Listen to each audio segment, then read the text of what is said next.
Guys and girls, welcome to episode 102 of the FReality Podcast.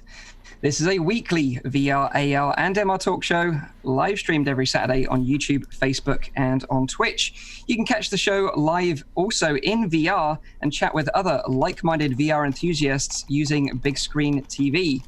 The show starts live at 7 p.m. in Europe, 6 p.m. in the UK, and 12 midday in central US.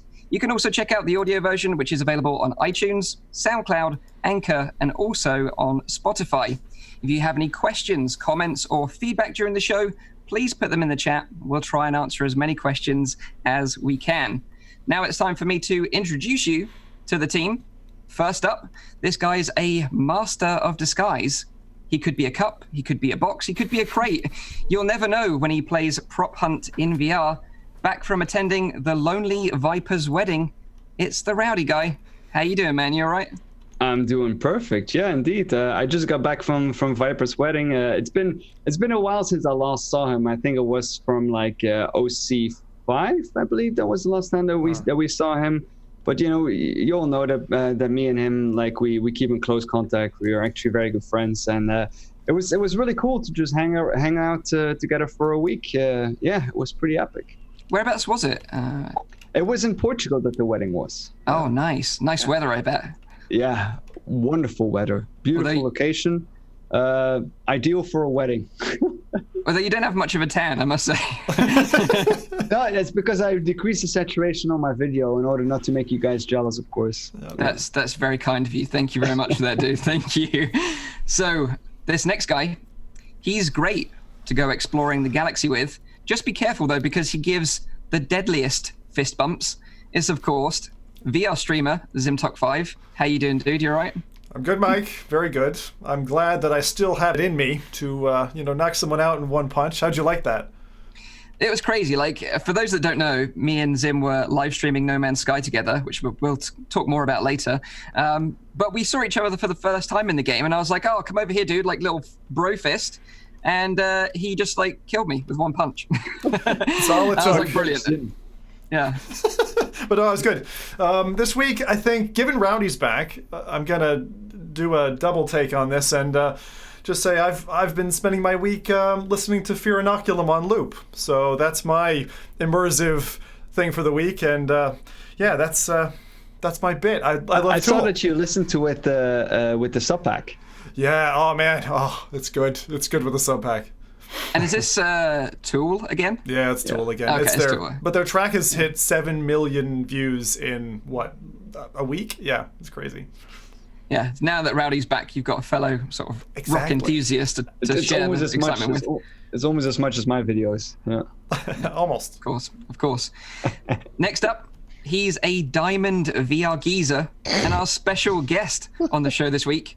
It's Gamertag VR. Welcome to the show, mate, and thank you for joining us. How you doing? Hello. Yeah, I'm good, man. Thank you for having me on, everyone. Cheers. Thank you. Great to have you, dude. Great to have you. GT is replacing Nathy this week because he's currently in Sweden. He's actually at Resolution Games, the developers behind Angry Birds VR and the upcoming game Akron Attack of the Squirrels. So I'm sure he'll be able to give us his insights on that next week. They also did Narrows, which is my favorite Oculus Go game. So if you haven't tried that, if you like FTL or From Other Suns and those games, Narrows is like a pirate-themed version of the same thing. So, really good shout. Resolution Games, like I didn't even know who they were for the longest time, and then I played this, and I saw the other things they'd done, and now with Akron coming up in Fortnite, can't wait. Yeah, and Sweden's like a little hotbed of development studios, VR and non-VR studios. So maybe Nathan will get to visit some of those as well and give us some insights into what he's been up to next week. But last but my name is Lise, myself, the host of the show, Mike from Virtual Reality Oasis. We've got an interesting show for you today. Some of the highlights include that we're going to be talking about Nate Mitchell leaving Oculus. There's an upcoming arena-scale local multiplayer game in the works for Oculus Quest called Space Pirate Arena. So hyped to talk about that. Zim's going to give you the lowdown on the latest releases to look forward to next week. And then finally, at the end, our main topic of the show is, of course, the biggest game this week and possibly of the year, No Man's Sky. And we're going to be giving you our thoughts on it because no doubt we all played it this week. Did you play it this week, Rowdy? Have you had time? Yeah, I did. I played it yesterday. Awesome. Great to hear. So let's start the show by finding out what everyone's been playing this week and the highlight of the week. Hopefully, we're not going to be talking about No Man's Sky. So if you've played anything other than No Man's Sky, let's talk about that. Otherwise, we can kind of skip through this segment of the show and move straight into news. So what about you, Zim? What did you play? Heck me. Can I remember anything else? I did get to playing... Oh, God. Do I have to talk about that now? What's it called? Shadow Ninja Legends. I actually tried Ninja Legends. On Quest? Oh, it's bad. Okay, go for it. No, lads. Oh, God. Okay. So they start you off with, like, dialogue that is just, like, it feels like you took a slider. You know, if you're, like, in VLC or a program like that, and you like, slide it down to, like, 50% speed. So the tutorial is, like, they recorded it, and they just, like, slowed it down. And this is going on for, like, it felt like 5 minutes of like, and now you're going to block a right attack, and now you're going to block a left attack. The whole game is basically you're a ninja, you've got katanas, and the only redeeming feature that I found in the game in the 20-odd minutes I could stand to play it was that when you cut people, you literally slice them in half, and you see all the kind of inner bits and stuff. It's kind of like if you had lightsabers. But they do a pretty convincing job of that, except for the fact that the way that enemies kind of come at you is incredibly unnatural. They kind of queue up, like ready to go, and then they come at you like squirrels.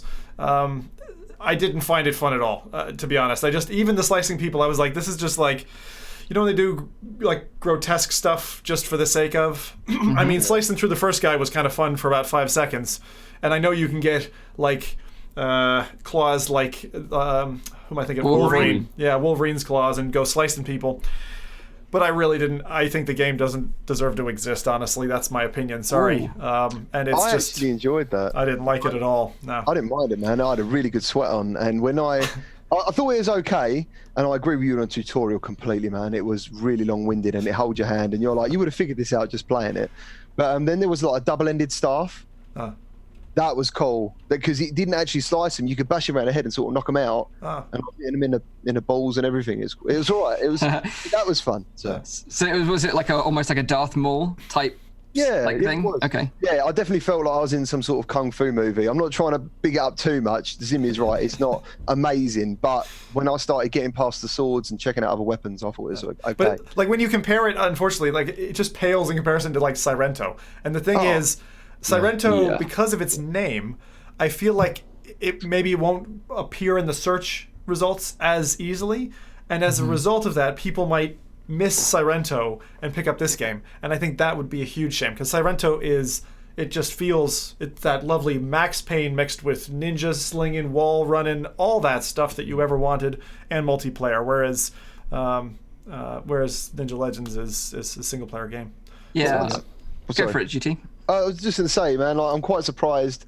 Not saying it's a bad game, but when like VR Karts and that sort of game gets on there, why are other games like Touring Cars, for example, not making it to the store? Like, I'm not sure of the benchmark that is. Yeah, it's weird. It's very odd. Yeah. Like, is this like I'm on a park bench and there's just like money bags like sliding across the bench, or is it like maybe it's part of like Oculus's incubator program where these guys are getting cash to kind of finalize their game, polish it up, and then they're like, okay, well now we're this far in, we have to release it. But I agree with you. It's a very odd thing to see that such disparity between the titles. What it could be is that like the creation process is maybe down to like one or two individuals, and maybe just racing games aren't their bag or something like that. It could be as something. I actually think it's more like that they a little bit want to stay away from copyright infringement, since if Nintendo would see it and they say, oh, this is too much like Mario Kart, and they found a base. I'm not saying that they will find a base for that, but if they will find a base for that and they see that Oculus has funded that title, or like Oculus has curated into their story, then Oculus is the one that is the one dealing with the problem. So maybe that plays in there as well. I don't know. I think it's a really smart thing, because the thing that anyone who's gone to work with Facebook as a partner has commented is like, it's the lawyers, it's the team of lawyers that appear. So I think you're actually onto something there, Rowdy, with that suggestion. Yeah, you could be. But you're right, the curation process, sometimes some little gems just slip through that net, and it's a real shame. Yeah. Crisis Brigade is one that I keep on mentioning. I think that game is so much fun. It's short, but so much fun. To the top, yeah. Again, another one. Man. Yeah, there's people out there that have got a Quest, and they're not going to experience that feeling of to the top with friends. Oh.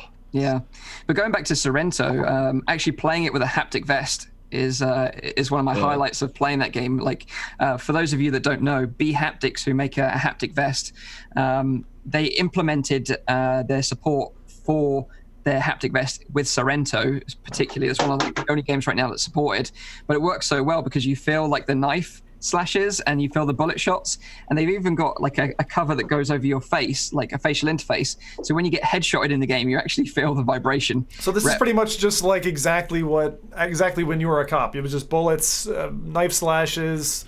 So it's just like being back on the beat. Like a bulletproof vest as well. Same day-to-day old life, yeah, for sure. There's actually a third one though that's coming out. So that one's got a whole bunch of actuators across it. The sub-pack it runs off of 2 drivers. And there was a company who I did see them on a show floor, I think VRLA, about a year and a half ago, which I'm going to check out when I'm over in California next month. Is it Wooger? Wooger, yeah. But they have a really interesting mechanic. So it looks like a sub-pack. So it goes on your back, right? But it's also got a sling across the front that has a puck that does more tactile feedback. And so I'm really interested to try it. And they said they'd give me a demo. So I'm trying to wrangle that us FReality guys get a demo of it if we can squeeze it into our schedule as well. So more on that later. I think if anyone's in a position to, really compare the sub-pack to the Wooger, it's you, because you've used the sub-pack for so long. So that would be an interesting comparison, I think. Yeah. Well, that was me anyway, Mike, for my forced highlight. Forced highlight. What about you then, Rowdy? Did you get to play anything other than No Man's Sky? Because like I got to spend like with the Lonely Viper, and there were a lot of other like VR associated people there as well. So we were all in the same location. We stayed in the same kind of like villa. But because we're all connected with virtual reality, a lot of people brought their quests with them. So we had at a certain point, I think four different quests. I didn't bring mine because I was like, I'm not gonna be playing there now anyway because I'm hanging around. But apparently, I was the only one who thought that way because everyone brought their quest. So what we did was it was actually really cool. We all loaded up Beat Saber, all of us. And then we went to stand in a line in the living room, and we pressed start at the same time to play the game. And then you have this really cool shot of all of us like synchronized, like doing beats. Awesome. It was freaking amazing. That was definitely a highlight of my week. Yeah. Nice, man. Nice. What about you then, GT? What have you been up to, dude? This week I checked out Touring Karts. Actually, I got to play that. Unfortunately, they didn't tell me that drifting didn't work with the touch controllers, and I was just like, the first race was okay, and then like Nathy was in my chat, man, just taking the mick out of me because I couldn't get around any of the corners. But it was a real solid game. And they have updated that now, by the way, and it works with the Logitech G29 steering wheel. And they were telling me one of the best ways to play it is to get your steering wheel ready. Use the touch controller in the other hand so you can actually throw your projectiles. And I thought that was pretty cool because if you want to throw something behind you, you literally just chuck it behind you. That was pretty cool. Nice. checked out Red Matter on Oculus Quest, as everyone is saying. It's a fantastic looking game. Played the newest update on Firewall 0 Hour Dark Web, which I think Zipbot would have checked out last night as well. And at the moment, I think that game is smashing it. Oh, so good. I totally agree. If you're in a PSVR, I think it's a must-own. You haven't played the new content, Mike. You got to sometime. The new levels are just awesome. Yeah. Did you see the hint as well to the seat? So in the newest one, there's like a TV set. Yeah. If you watch the TVs, you'll see there's like an oil tanker level coming, and it reminds me of Call of Duty, that first level, and you're at sea on a boat. I don't know whether that is a level, but it looks like it's going to be a level, like a hint to it. Oh man, that's going to be amazing. I did see in their communications, actually, because I was going to mention them during the releases, just as a heads up, but they in their original communications, they said new maps, plural, and and they mentioned all the other bits that come with the DLC. So I'm only aware of the film crew map that you mentioned, the newsroom, which is amazing. It's really well designed, and it's big as well. But maybe that means that as part of somewhere in this kind of season that we'll get another map.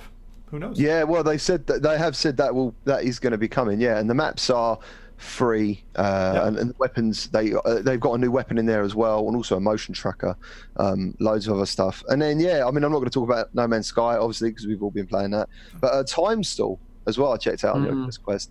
That was fantastic. I didn't know anything about that game, and I absolutely loved it, and it's really funny as well. And it had floppy pizza. I've never seen animated pizza. Pizza physics for the win. Pizza physics, yeah. So. Nice, man. Nice. But yeah, going back to Firewall, it's one of those games that every time I play it on the PSVR, I really enjoy it. And then I just go, I wish this was on PC. I wish this was on PC, for the better tracking, the better clarity in terms of visuals.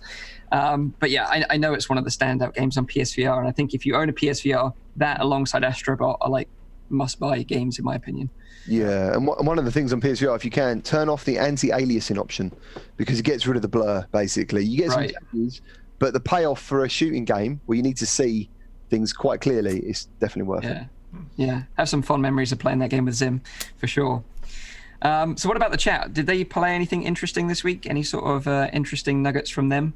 Of course, I played No Man's Sky. That was pretty much the only thing I played this week. But I do want to highlight one thing, which isn't necessarily VR, and we were all talking about it just before the show, and it is The Boys. It's the TV show on Amazon Prime, because I've been super into this for like the last 2 weeks now, and I thought like let's be honest about it. If you're watching the show, you're a nerd, you're a geek, you enjoy cool things. Funny thing is, like that week that I spent in the villa, we watched the entire series together with all the nerds back there as well. Really? Oh man, that seems like the way to watch it as well, because I'll be like, oh! Yeah, what a fantastic program! It's so great. So basically, if you don't know anything about it, it's basically a new take on the superhero genre. In that, what if like superheroes were like kind of douchebags, and they mess stuff up and they kill people by accident. And what if they're never held accountable? And it's about this group of people that form up, called the Boys, that basically go and spank them, as they say, when they step out of line. And it's just such a great show. It's already got a second season commissioned before the first show even aired. So it's being worked on right now. So I would urge you to go and check it on Amazon Prime. Also check out the comic books, which I've been reading this week. And then I went back and watched the TV show again for a second time. That's how much I enjoyed it. So I would urge you to go and check out The Boys, which is on Amazon Prime. Who is everyone's favorite character? I just want to get that out there, because I know mine. Huey, I love Huey. Oh, I know. Dark Noir. I thought of the bad guys, like your favorite. Whoa, hang on. We're going into spoiler territory here, maybe, right? If we start labeling people, because there is a transition for some of the characters. Yeah, true. So mine's got to be Homelander. Yeah, you like him? Yeah, man. Yeah, he's cool. No, I like Black Noir because he's just funny. He is funny. He's a funny guy, and he doesn't have any lines. Yeah. So any good suggestions from the chat before we move into news this week? Yeah, exactly. I saw that people played Sports Scramble on the Oculus Quest. That was Raid 112. He found it more fun than he imagined, and he was wondering if anyone tried Time Stall on the Quest. Also, I see No Man's Sky. I see that appearing. I see people wondering why there is a fitness instructor doing in a VR show. He's a big guy. He obviously works for it. Michael Fletcher played some more Carnage Chronicles. He can't get enough of that. Dave the Psycho played Red Matter and Time Stall, both cool in their own gameplay, but in my honest opinion, Red Matter was overpraised in terms of graphics expectations. That's the first I heard that. There was one there. Sorry, I was going to say, because you skip past that, and it's a game I've been meaning to check out. I'm curious. Phil mentioned Pros. Have any of you played Pros? Because that looks like quite an enticing game, and I've not had a chance to get to it yet. No. It was interesting. It was kind of like that other one with the scientist lady who is a little bit too locked into her character, where she goes into that lab and there's the furniture that you move around, wine bottles and stuff like that. I can't remember the name of it. Torn. Yeah. It was a bit like Torn, but better. Torn. That's brilliant. I love that game. So if you liked Torn or the look of it, check out Pros as well. Cool. There's a demo as well. Yeah. Sweet. And then finally we have Flavorless Flan. Interesting name.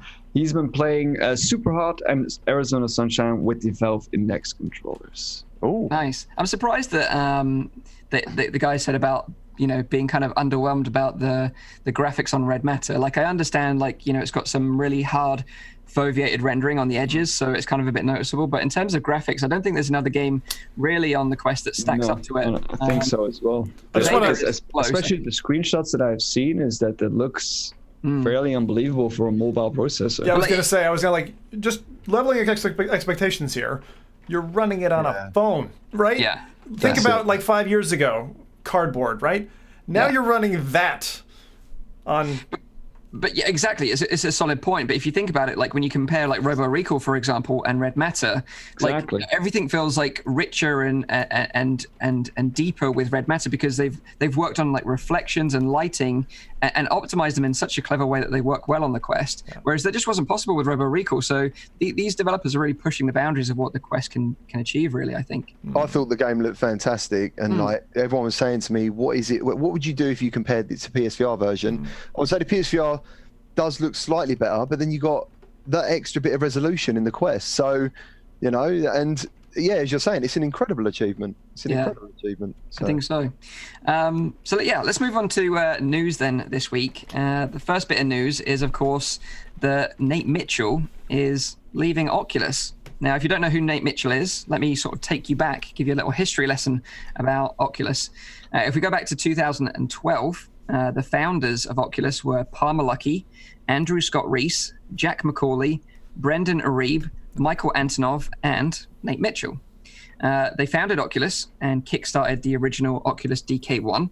And during that Oculus Kickstarter campaign, they raised over $2.5 million during that campaign, essentially resurrected consumer VR technology from death because it had been buried ever since the sort of failure of the Nintendo Virtual Boy.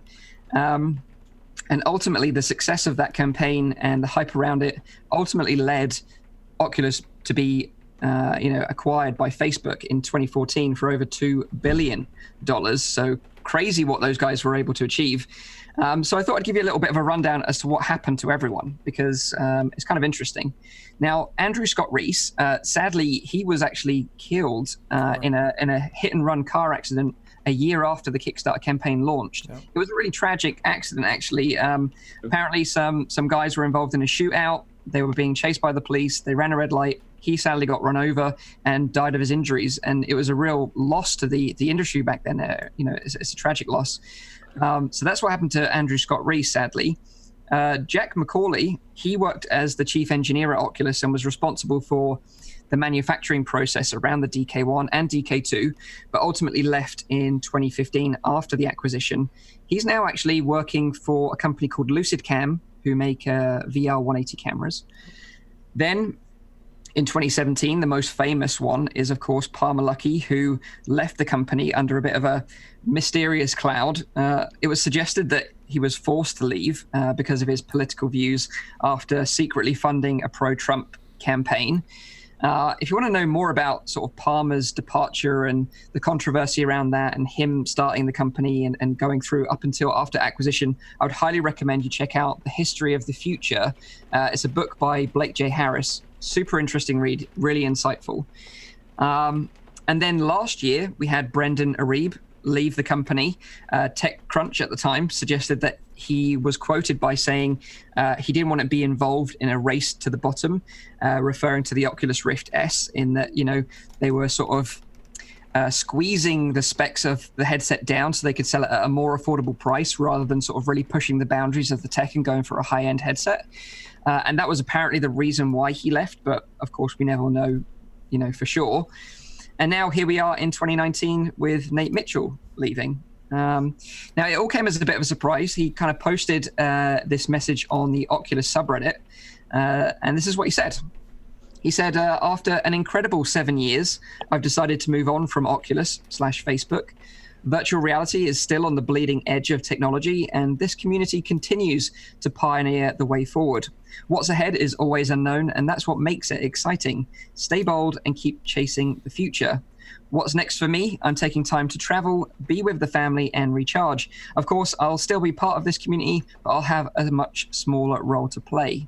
So nothing controversial about him leaving. It just seems like he's needs a break, and decided to leave. Now, the only person left out of the original founding members is actually Michael Antonov. He's the only one that's still working for Facebook, although not necessarily for Oculus. He's not working on VR at the moment. Apparently, he's working on as a software architect for Facebook's AI infrastructure team. So he's still there, but maybe not doing what he was originally doing. And of course, it is sad to see the original team erode away over the years, but this is something that happens with all big companies, all teams, in fact. Although we've managed to stay strong for a while, so hopefully that doesn't happen to us. But it is kind of inevitable, right, that these things happen. True. I mean, you get different priorities, and especially because the majority of these people were still so young when they started this company, who got purchased by a billion-dollar company. So I mean, these people who have still a lot of potential to grow, but in a billion-dollar company like Facebook, I mean, it's very hard to rise in the ranks there. So they made their money. It might be a more logical step to step away from that big money because they already made it, and then go into their career and try to go a little bit further into doing something that they really want to do. Yeah. I think it makes sense. I think personal aspirations have to come they factor into it as well for people who are such creative spirits. I mean, these are literally tinkerers who put together an industry in their garage. It's something that doesn't come along very often. And when you have someone like that engine keeps going, and they're not just want to be fixed in time and place forever. It's the same thing that happens with artists, right? They go off to a side project and do something else. But what is that? In this industry, it means jumping to a different company and believing in some other mission statement and supporting that.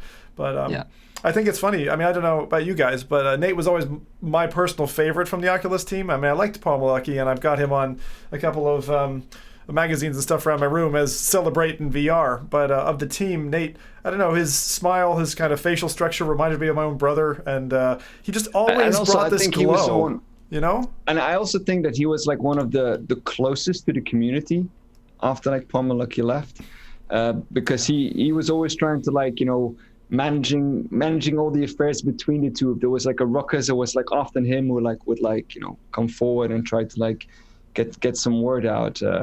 It's a shame. Of course, it's a shame. He was the voice. I always felt like he was the voice of Oculus. And whenever you saw him with Tested or whoever was interviewing at the time, I thought that he was as a product team guy, excellent with his phrasing and his words. He wasn't overcommittal. He gave you enough detail that would still whet your appetite, and that's difficult to do on the spot. So I looked up to him for that reason. And definitely when you read the book that I mentioned earlier, The History of the Future, it's very difficult when you start off as a scrappy startup company and you're all sort of got your vision, and then when you do get acquired by a bigger company and they have their own goals, and they then take the lead in terms of this is the vision for the future. It can be very difficult, especially for creative types. It kind of stifles them a little bit. I'm sure whatever he goes on to do, he's going to do great things.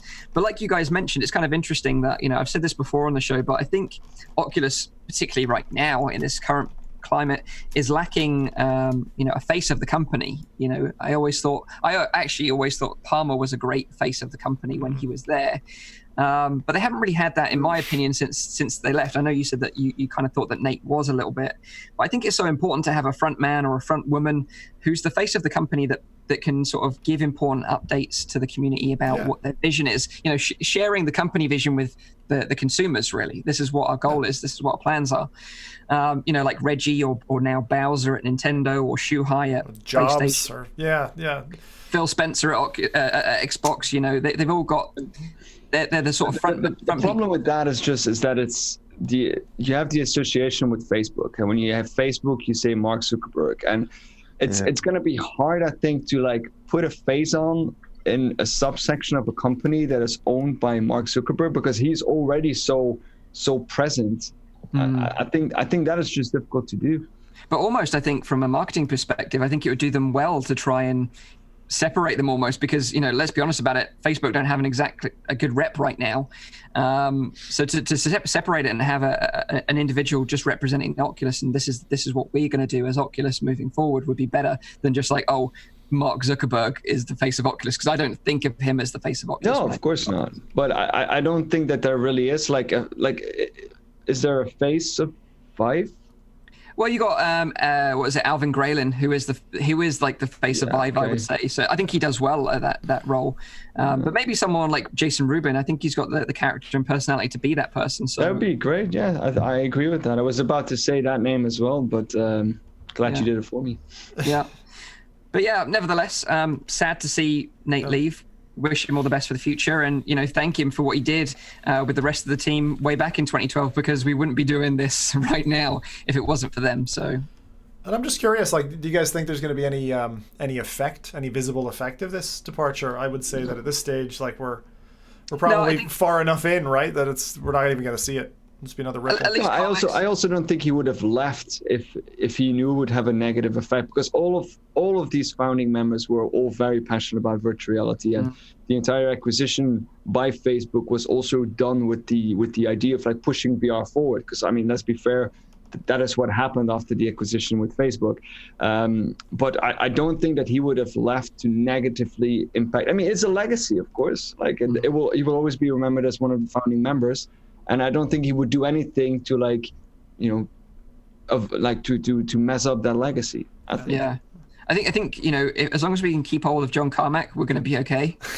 I don't know what I don't know what necessarily his involvement is right now, but I really hope he sticks around. But I'm sure that Oculus and Facebook have a vision, and they've got like a roadmap set out ahead of them, exactly knowing what they're going to do, what products they're going to be releasing, and when. But if you're in Carmack's seat right now, that's a very important point you're making, Mike, because he basically a couple of years ago said like mobile VR, like that's the way, and that's essentially where he dragged the firm with his influence. And to be in that seat now, like, I think John's got to be where he wants to be. And like what he was talking last year at Oculus Connect 5, he was talking about tidying up and addressing some of the things that were there. It's kind of funny that way. Yeah It's also because it's a market that there's not really a lot of competition for Oculus, right? I mean, the Oculus Quest is a little bit like the sole device in its category. Yep. So it makes sense that a company who has that kind of edge and that kind of potential, of course, because they can reach so much more customers with that they focus on mass consumption. Yeah, of course. Yeah, and I think we'll see probably a big shift in their focus in the future towards mobile. I think PC will still be there. I don't think they'll ever forget PC. Oh no! But I think the focus, just like we've seen really this year, is that the focus is going to be on standalone devices. But that makes sense. I mean, like we said, it's a focus on consoles, like Xbox and PlayStation. I see this exactly in the same way. Yeah, because I think I said this in my recent video about Quest, and I think it was confirmed by another source, but we roughly know that they've sold around 300,000 headsets of the Quest. And it took, and that's in 3 months, whereas it took them a year to sell 400,000 Rifts. So you can see, that the standalone market is bigger, certainly from the offset anyway. Whether it can sustain that long term, we don't know yet, but I think it probably will be likely. And those numbers to me still are just mind-boggling. Like to think that, I mean, if you compare to the early days of VR, like DK1, DK2 figures, I mean, I remember they were just scratching, I think it was 10,000 units after a year. Like it's nuts to think that we've, the multiplier on that, and just thinking about the manufacturing aspect, although I've never seen it, like thinking about these things, being put together, being shipped out around the world. there's a massive logistical engine there that people don't necessarily appreciate. Consumers are just like, I click the order button, it comes to my door, and they don't remember that like all this upscaling is happening in the background. But it makes me just like grin. And it's a fully controllable market, because we know of the Oculus Rifts that are sold, we don't know how many of them are running them on the hardware that is actually required to be running an Oculus Rift on. We don't know how many of these people have the touch controls as well, because initially they were sold without the touch controllers. So with the Oculus Quest, we know exactly what everyone else has got on. So that's a very interesting thing for a developer to develop on, because they don't need to like keep minimum requirements, amount of maximum requirements. It's a very interesting platform to develop on, because you know exactly what each and every consumer got. Yeah, it's like the PSVR in that sense. You know what's going on. Even more, because you don't always get the Move controllers with that. True. Yeah, it's a really good point. Yeah. So that is a little history about Oculus. Sadly, Nate Mitchell has left. But while we're talking about Kickstarter campaigns, how it all started with Oculus, let's move on to our next bit of news this week, and that is a Kickstarter product called Weightless VR. Oh God, it's not this. So I think some of you are going to enjoy this one. So this concept is created by a fellow named Nick D'Angelo, and according to the Kickstarter listing, he's looking to offer a more affordable, safer, and overall more fun way to play games in virtual reality.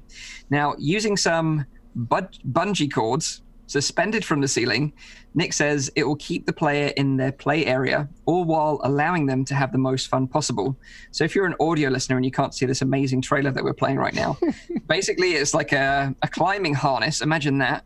Proper like crotch grabbing climbing harness attached to some bungee cords, then attached to the ceiling. That's basically what we're describing. But he says by having full freedom of motion and the support of the bungees, a player can safely lean back and dodge bullets like Neo, or dive forward into virtual water and start freely swimming. Players can now dive to hit balls or catch virtual objects, all while knowing the bungees will bring them back safely to the center of the play space. I have to say, it does look super fun. Yeah, it does. It looks super fun. I'd love to try it. I would never buy one. I don't have the room. No. I've been on those kind of bungee systems before, and the thing you can see in the video, audio listeners won't appreciate this, but the bungees have to attach to you, right? And the issue is that it ends up getting in the way of your arms. And so, although you can have it at the back, right, you're then kind of being mildly pushed forward, which is not going to help with the weight of a headset. So, like, although this looks like really fun, as you say, and it does look fun, they make it look fun, and that's why the video's gone viral. In terms of practical use, like, I really, who's going to install this in their home? My wife just said actually, they use this for fitness classes. Why not VR? Like, yeah, I guess so. I guess it would take the pressure off your limbs. You know, a bit like what was it like doing exercise in the swimming pool? You know, you're supported in do that. Chuck a Quest on. Yeah, so I guess for people with maybe disabilities or limited mobility, this could be a great solution. But I think for the everyday consumer, that would be awesome. I mean, everyone's seen like films in that where someone's had an injury and then trying to recover through physio, like physiotherapy and VR. It's just waiting to happen. The problem is, we've talked about this before, like medical electronics and the kind of combination of technology and medicine tend to be at like polar opposites of the spectrum. Like they end up with technology that's like 20 years old before it actually comes in, and I think I actually really feel like the second we had mobile, even like the Gear VR and the Go and now the Quest, like if you're laid up in a hospital bed, what better device do you have to escape that bloody hospital bed? Because it's just such a prison. It's like it feels horrible. Yeah, absolutely. But this kit, I think with the Quest, actually using this kit with the Quest would be more interesting because you're not tethered.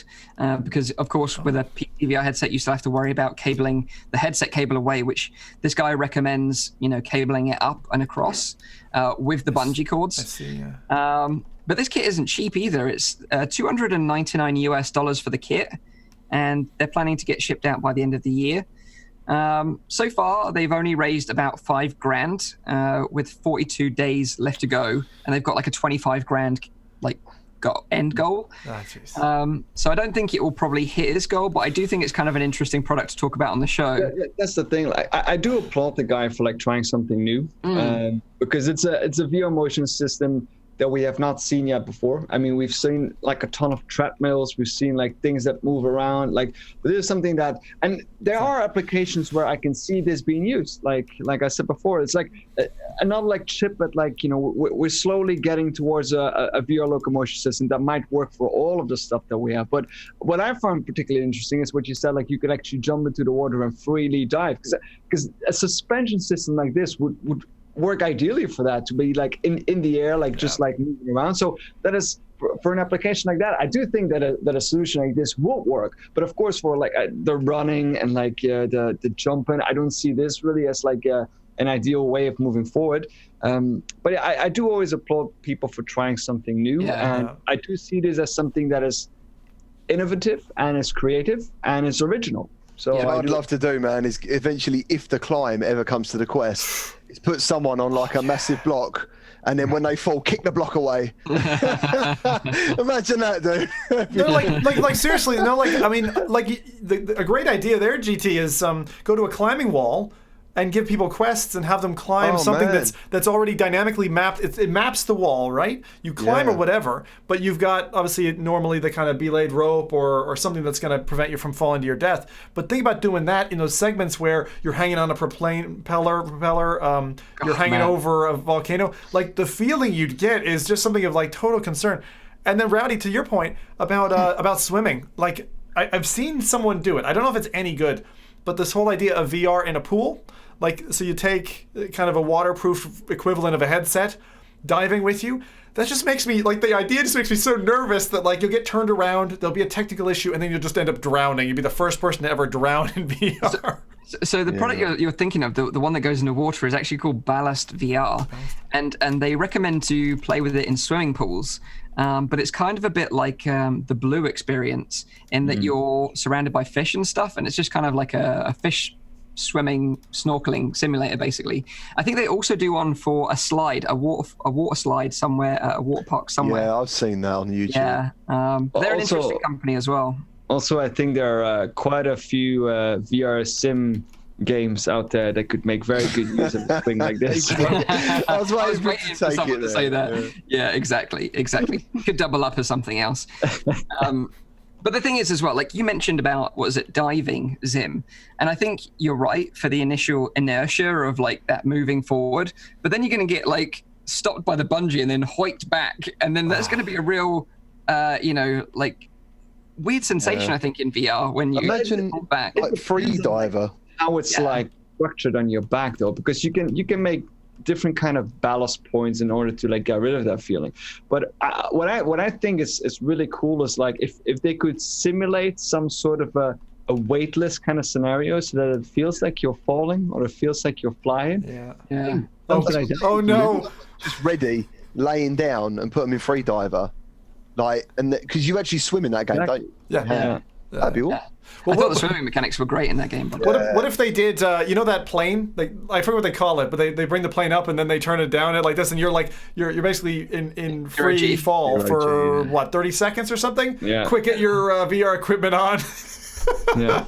But see, like that's what I mean. It is an original concept because ideas are already starting to flow here. Yeah. Exactly. So if you're interested in a bungee ceiling mounted system, it's $299 US. Get it by the end of the year. Jesus. Also could double up as an interesting device for your partner as well. So there you go. That is Weightless VR. Recommended and tested by Rowdy. Yeah. Love honey. Nice. So let's move on to Space Pirate Arena. This is so cool. This is so freaking cool. So many of you out there, you have likely played the classic VR shoot 'em up Space Pirate Trainer, but the question was, what were we training for? Well, now we know. We were training all that time for this game, Space Pirate Arena, because this week the team at iLlusions unveiled their new project, which is Space Pirate Arena, going to be on Quest. Now this is an arena scale local multiplayer shooter developed for Quest. So this is a bit like the Dead and Buried arena demo that we tried at Oculus Connect 5 last year. Yep. If any of you remember that. Basically, it was like you had 4 quests in an arena. It was Dead and Buried 2, their latest one. And you could all share the same physical space and see each other in the same virtual world. mapped out in real time. And it was like the best demo of the show. It was so freaking cool. And afterwards we were like, is this going to be like a feature of the Quest when it launches? VR arcades are going to snap this up. People are going to go to their local, town halls to rent them out to do this kind of thing themselves. And really, since then, a year ago, no one's really ever shown anything off. We've had little snippets here and there of people doing it and enjoying it. Even more interesting, not that long ago, I went to a VR arcade where they had like a similar kind of setup like this, but they used HTC Vive Pros. They had maybe 9 lighthouses in order to track everyone. Just like the technical difficulties that they were having in order to get a 4 versus 4 match, and this was mind-blowing. It took like 2 or 3 hours in order to set up just not the hardware, but just the software and making sure all it was working. But seeing like that they're using an Oculus Quest to do this is just mind-boggling. It really is. Absolutely. And it looks like from the video that Space Pirate Arena will support up to 4 players. So 4 players locally playing. Each player has 3 lives, and you can choose from one of 5 different environments. Each player kind of has a pistol and a shield. And interestingly, bullets kind of ricochet off the walls. So you can play a little bit tactically and like line up a shot to ricochet and bounce off the wall and then hit your target who's hiding behind cover. So it looks like a lot of fun to play. I do wonder, and I see that Nemso just posted in the chat as well, because that was an issue that I was having in the VR arcade. It's like, how do they handle going through a wall? Because I know in the arcade that I played, people were just flat out cheating. They just went like through the wall, or they put their hands through the wall and started shooting. I mean, these are things that can be solved, of course, but they need to be a little bit creative into doing this. And I personally don't know how they handle this, but maybe we can reach out to them. And I noticed on the guns, they charge up. I'm wondering whether if you do that, your gun won't charge, or, you get a timeout, or you put back to the entry point. It's got to be... Yeah, or you lose a life or something like that as a penalty. Or it just blacks out. Because, that's like... when I see this, like that, I'm just thinking, T, for God. I definitely want... I really want to see something where, you're chasing someone else around a maze, but that maze doesn't really exist, and that maze is non-Euclidean in terms of its geometry, because that is 10 times more interesting to me than let's be walking around in an open room and only be limited to that space. I want to feel like I'm not there anymore. I want to feel like I'm somewhere else. And it would be really interesting if you did something like, I don't know, a game called The Chase. Think if you didn't even use your controllers, you're just trying to catch the other person, but they're legging it through this geometry, and it's intelligently keeping you out of harm's way of the other player. Through the network connection. That would be really neat, I think. But yeah, the developers at iLusions, they stated on their sort of YouTube video that Space Pirate Arena is a glimpse into the future of laser tag. It is a multiplayer hall-scale VR game designed to get players off their couches and onto basketball courts, halls, and tennis courts, zapping with friends in a multiplayer frenzied game of hide and seek. So from what they've said there, it kind of gives us an indication that this is aimed at consumers, not necessarily just arcades to set this up. They're kind of they want to push this out to people just to set up their own local multiplayer games with friends. It also sounds a little bit like they would do it outside, because I don't really know how that would work with various lighting conditions. Indoor basketball courts, halls, and tennis courts. I would suggest indoor locations. You could rent out. Places would rent out a hall. Oh yeah, I would do it. Community centers, for instance. Yeah, and just thinking about the weight loss factor. I know I'm people were joking about the gym thing. I do think about that all the time in VR, and I always get messages about how people have lost so much weight in virtual reality because you can't have more fun than playing a game and then losing weight at the same time. And imagine this, you'd lose so much, dude. It's running around. You're totally right. You're totally right. And I think from what I remember with the Dead and Buried demo last year at OC5, I think they were using a laptop or a PC as the server that kind of connects all the headsets. So I'm not sure if they're going to have to use a similar sort of method. But they did say that, the development of this, they were using assets that are already available. None of this is magic necessarily that they've had to develop. They've obviously developed a lot and done a lot of work behind the scenes, but in terms of the core mechanics of being able to play a multiplayer game in a local space, I think those assets are available from Oculus. So it's kind of going to be interesting if we see a resurgence of this kind of game, and I really hope that we get to demo this next month at OC6. Yeah. That'd be so I'll be freaking so badass. jealous. Well, they've got to do something to one up themselves from last year, because last year they had the Void and their like Runabout, and and now we're like a year beyond that. The thing I'm like really excited about is developers tinkering with this, trying it. Obviously, when we played the Dead and Buried demo, it was that was like one of the major things. It was just like oh my god, this is now possible. But extrapolating that, like I still think that, like this idea of having your local hall or like that, where people's homes are now becoming like more and more void of furniture, and local halls and things will be the same. I would so sign up for people go to and yoga in the park, and we talked about maybe the application of Quest in that space, but like for fitness, like what GT's talking about, like I would happily, instead of go play rugby on a pitch or something with a bunch of dirty lads, I would much rather go into a hall and do something you play that rugby? was. Yeah, I break in half if I play rugby. Can you I think imagine? you make a really, really valid point there, because like if you can imagine just like the paintball scene, for example, people spend so much money on gear and guns and bringing all their load out to like a muddy field, and they get wrecked and it hurts, and whereas they could just bring a Quest to a hall. That's not going to change, though. Probably not. That's not going to, because those people do that for a reason as well, because they like that kind of stuff. Yeah, the adrenaline off paintball is amazing. But think if you augmented paintball. God, Mike, you've opened this whole freaking Pandora's box of ideas now. But like, think if you're paintballing with a freaking Quest or something, running around in a field, right? But like, you think you're in, I don't know, like a Blade Runner scene, and you're running away from your enemies, and you're using real guns, but you feel the shots and stuff. Like, it would be so good. Dude, this is like the return of Laser Quest, as far as I'm concerned. Like, that could be the thing. Do you know what I mean? Oh, I'd love it. I think, with us aside, enthusiasts aside, I think VR arcades will go nuts for this. It'll be like catnip for them. They're going to snap this up so quickly. So it's going to be really interesting to see what happens with this technology over the next few months.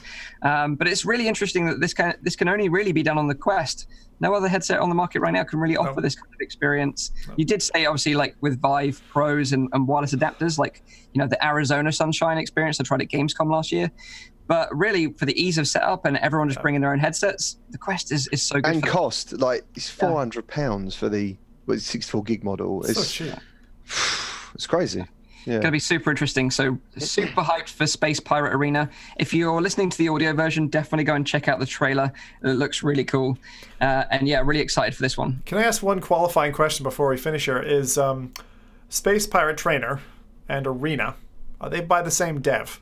Yes. Okay. Yeah. Because it kind of looks like it's actually the guys who are playing is Chris Hanney, I believe, and also Dirk van Welde. Both live in Belgium, by the way, because I meet them quite regularly on the. Dirk van Welde doesn't live in Belgium anymore.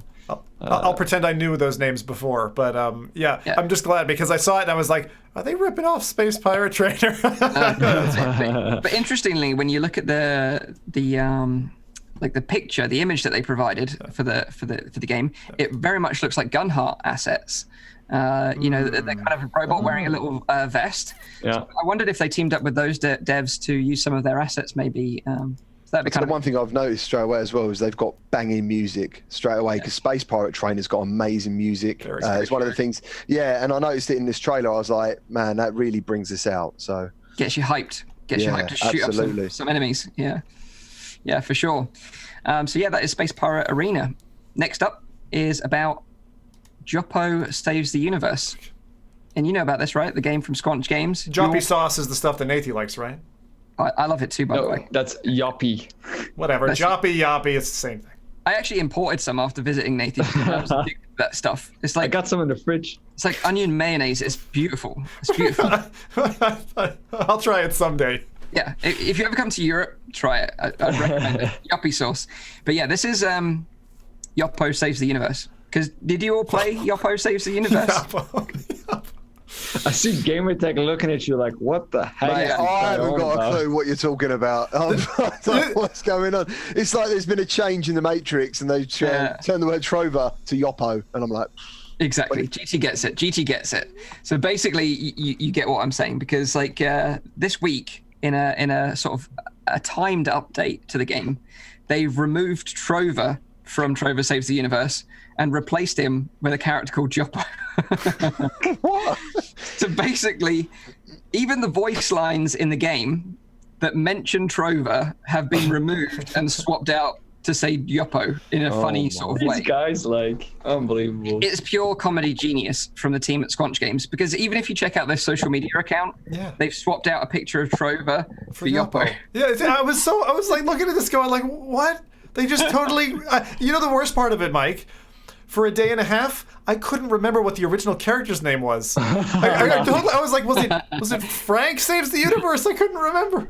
Yeah. Oh, terrible. So the Joppo is like a yellow character, and if you complete the game with him, you get a special achievement. And a little tip, by the way, that some users are saying that you only need to fight the final boss with Joppo to get the achievement. So if you've already completed it with Trover and you want this Joppo achievement, just go and fight the end boss with Joppo and you'll get the achievement. So what is this guy? Has he got like a special power or a special move? Is there anything? No, nothing is different other than the color. He looks different, obviously. He's yellow instead of being purple. He's like a skinny hot dog, isn't he? And his name's Joppo. He looks like, what was it? Mr. Poopy Pants from... Yeah, exactly. That annoying little brat. Yeah. But yeah, Squanch Games, they're just funny dudes. Like, it's Justin Roiland who runs this team, so you can imagine why they're so crazy and wacky. But I've never seen anything like this before, where it's a timed thing. So this is only going to last for a week, by the way. Where Does he actually like physically run the company as well? I didn't know that. He's just heavily involved in it, I think. Okay. Yeah.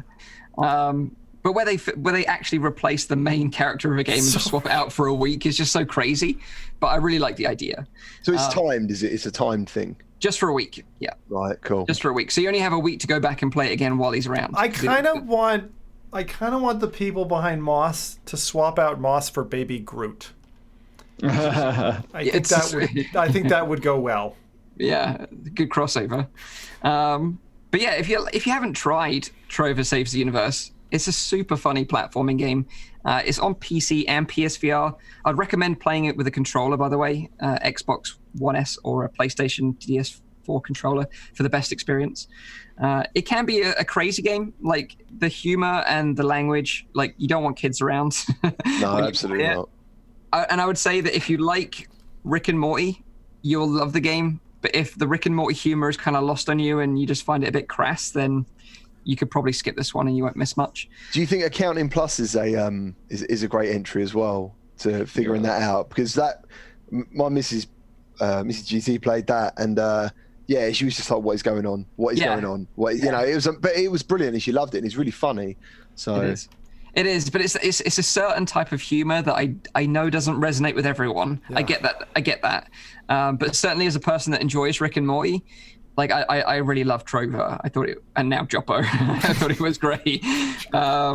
So yeah, it was just kind of like an interesting bit of news. I thought it would kind of throw everyone off a loop. So it was really funny to see GT's face go like, what the heck is this guy talking about? Do you know the end date? The only reason I'm asking is because yesterday I was looking at this because I caught it on social media. And then it looked like all of their pages were covered. But I just looked at the Squanch Games website and it's saying Trover again. So is it over? Okay. No, it started yesterday and it should last a week, apparently. Okay.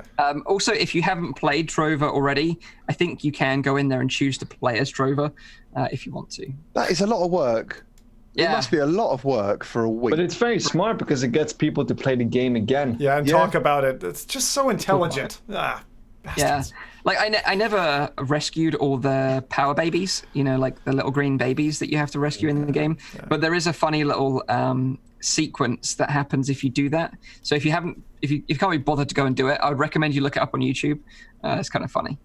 Cool. But yeah, that is Joppo Saves the Universe, a timed update for Trover Saves the Universe.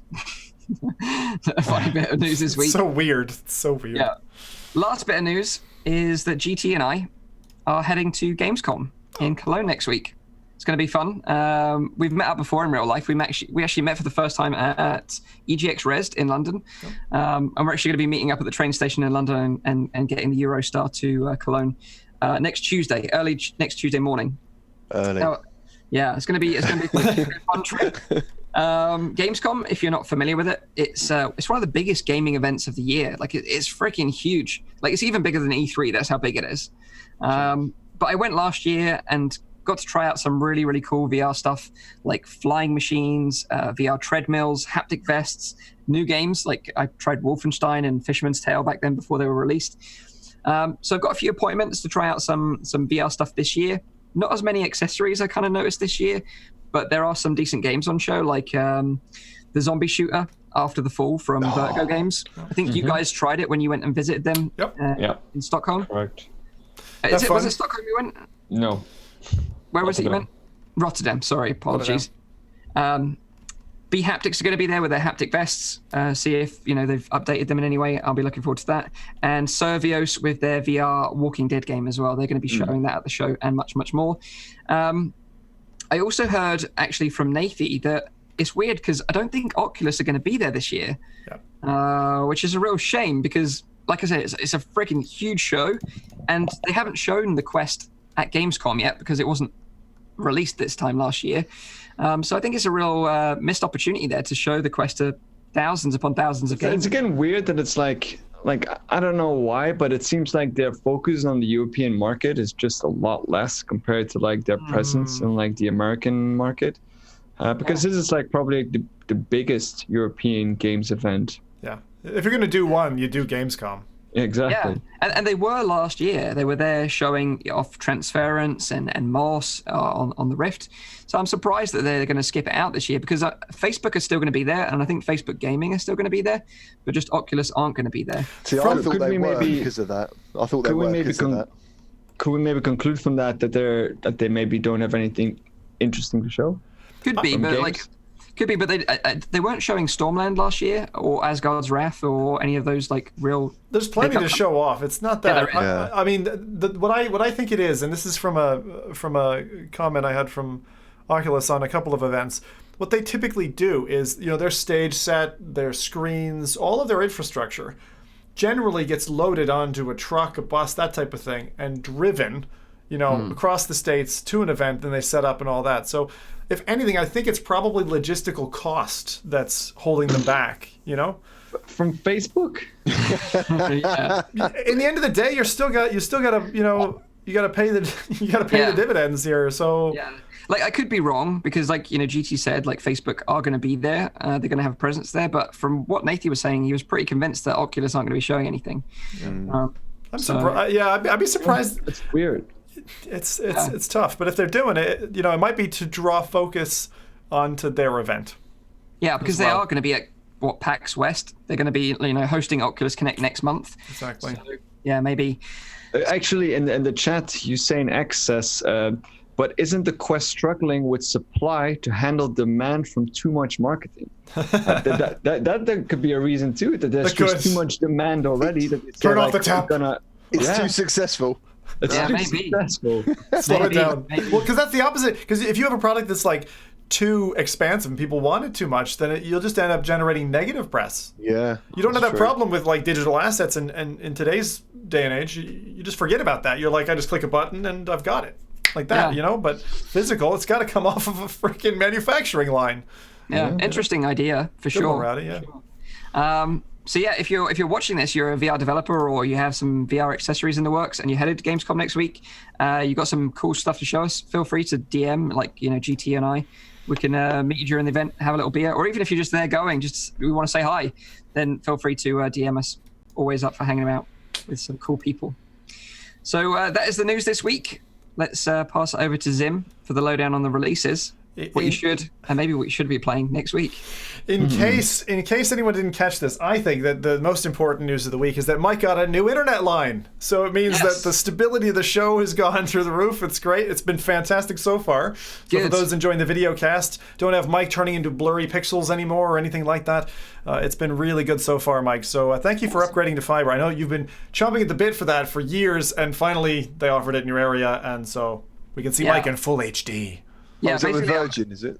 No, it's with Sky, but I like Zim said, it was so weird. Like in my town, if you looked on the map, every single street in the town had fiber, apart from this little slither, which happened to be where I live. I lived in like the black hole of like fiber. So they finally installed a cabinet like last week, and I was like literally the first one to call them up and get connected to it. So this was the reason why. So hopefully it would increase the production of the show. So I'm glad to hear that it's working out all right. So what speeds did you have, and what have you gone to?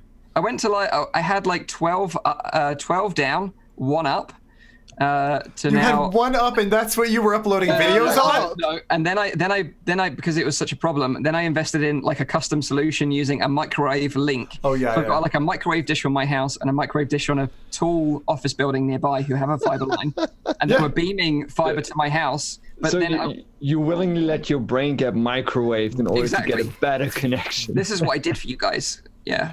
Remember this. That's actually crazy, dude. I'm usually the one. It's great, but we've been running the show off of this for how long? So then I had like 25 down, and I was getting about 15 up. But the problem was the latency in the links was causing the problems with the show. So now I'm getting like 60 down, 20 up. So now everything's smoothed out, thank God. Beautiful. Nice. Well, with that, I think we should kick off the releases. But no, I wanted to mention that because it's been certainly one of my banes for like the time we've been running FReality. So sure. Over to releases. So what have I got for you first? Firstly, I would say I've got literally nothing for you this coming week. It's all stuff from last week. So it's all stuff that we've not talked about yet. But I thought I would cover these off because it's a boiling hot set of releases, and so I want you to just strap yourself there in tight while we fly through, because these are some like real zingers that I've unfurled for you. The first one, which launched on the 8th of August, so this is actually one I missed. It wasn't even last week; it was the week before.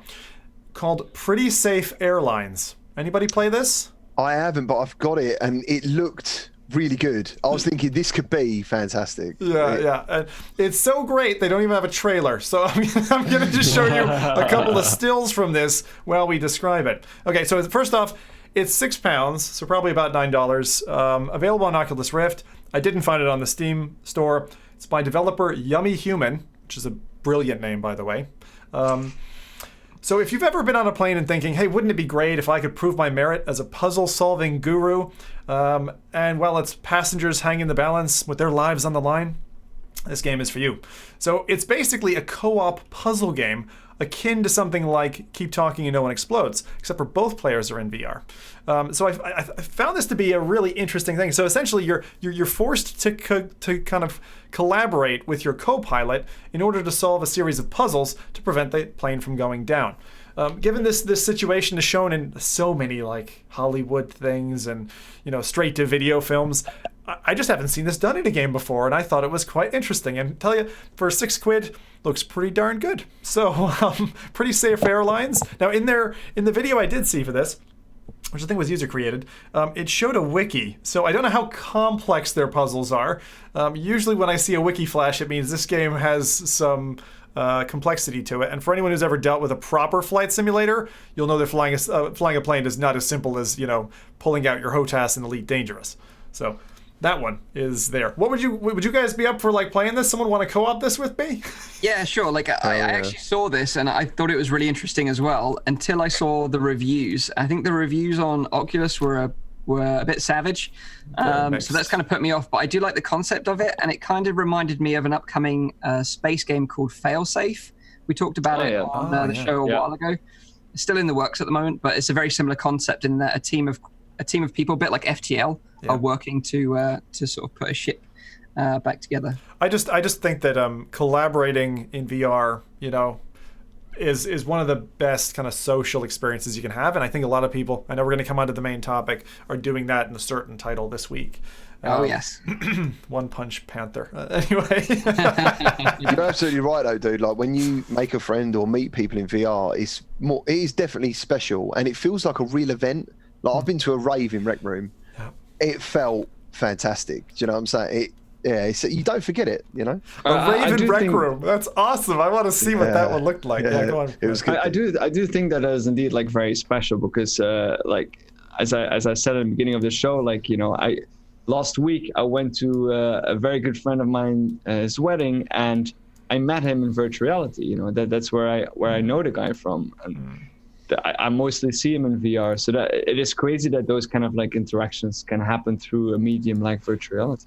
How did it feel like? Because I've done the same thing. I used to play a lot of Halo 2 and stuff, and me and a guy met up. And it is a surreal experience still, but was it as surreal? I mean, have you done that before? Been friends with someone in flat and then met them, and then been friends with them in VR and then met them? I'm wondering whether you have more of a I don't know, more of a connection. Yeah, in VR. Because of the body movements and everything that you've got. Yeah, it's really interesting. And also because you often have a fairly good idea of the height of the person. I think that does a lot as well. If he's taller or smaller, or and mannerisms potentially if you've been like met in like a social space. That seems awesome. Yeah, well, I've met a few that way as well. Definitely, there's a few people who came to the barbecue who I'd only met through VR. So interesting. I didn't actually think about it before, but yeah, it was a little bit less weird than, because I've done that before. I used to run a gaming community, and meeting people for the first time out of that, like, you have no idea. A lot of them you'd have had a little thumbnail of someone's face, and that's all you'd seen of them. And also, do you ever find? I work on a railway, and I remember meeting these guys I've been speaking to for years. We'd never met face to face, and he said to me, "He went, you actually look how you sound." And I thought that was a really weird thing to say. I was like, okay, no worries. I mean, is that positive or negative though? I don't know. I was like, cheers. That's good. That's nice. Now on to.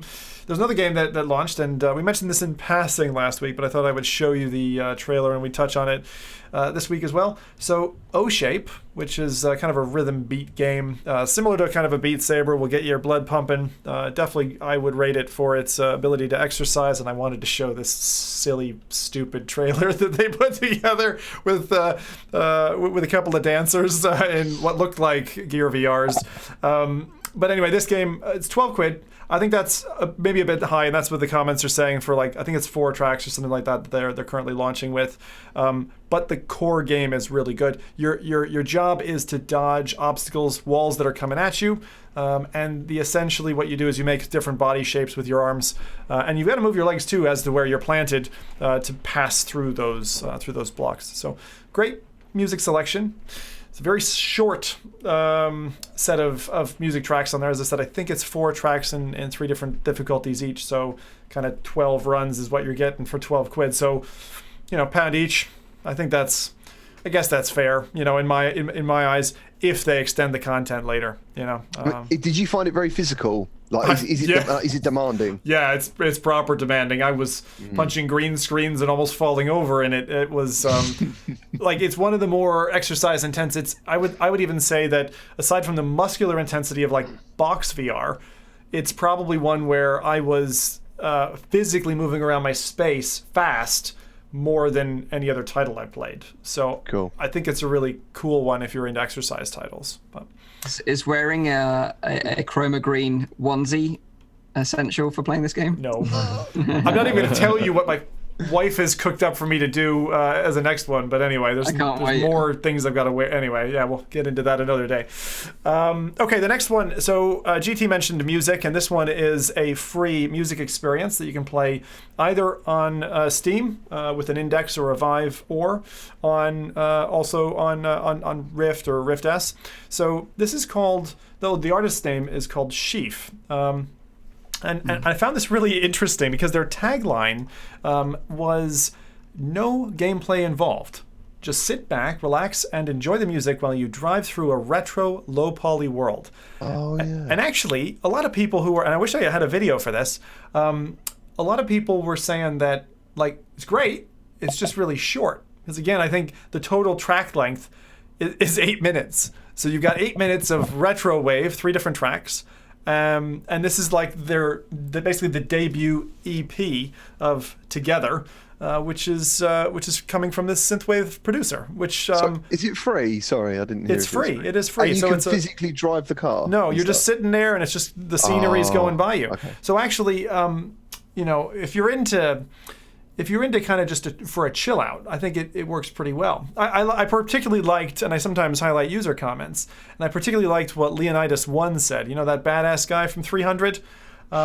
He said, were there more substance to this, I would gladly pay money to simply relax in VR without something yoga related. Because I think there's enough yoga related relaxation apps, nature and yoga apps. There's like 10 of them. But this is the first one, which is like sit back, relax, and just enjoy the visuals.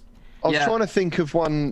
There was one on PSVR, wasn't there, by the Chainsmokers called Paris? Yeah. And that scared the crap out of my missus because you end up flying above the sea, and yeah, it's freaked out. And Surge is another great one from the earlier days. I think you can still get Surge on. It's kind of short, but there's like these large giants that like build up and form around you while this real thumpy beat is going. And cool. Those music experiences are good. And as you said, like with the rave in Rec Room, it stays with you. Like when you've done that, it's like a volumetric memory, I would say. Yeah, dancing with your friends, dude. Do you know what I mean? Like doing the robot in Rec Room is like, whoa.